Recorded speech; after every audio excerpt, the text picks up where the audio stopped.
faa'iidooyinka ay salaada leedahay. salaadu waxay soo jiidataa arsaaqada. salaadu waxay ilaalisaa caafimaadka. salaadu waxay ka hortagtaa dhibaatada. salaadu waxay xoojisaa qalbiga. salaadu waxay fogeysaa shaydaanka.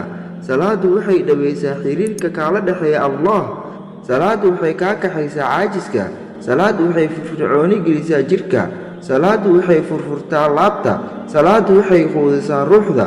salaadu waxay nuurisaa qalbiga. salaadu waxay ka hortagtaa balaayada. salaadu waxay ifisaa wejiga. salaadu waxay farxad gelisaa nafta.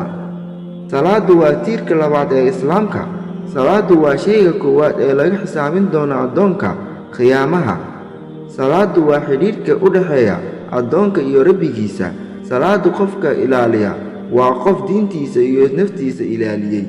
fadlan haddii uu ku cajabgeliyo fiidiyogan sii sheergareed keena gaarsii walaalahaaga khayrka. حافظوا على الصلوات والصلاة الوسطى وقوموا لله قانتين.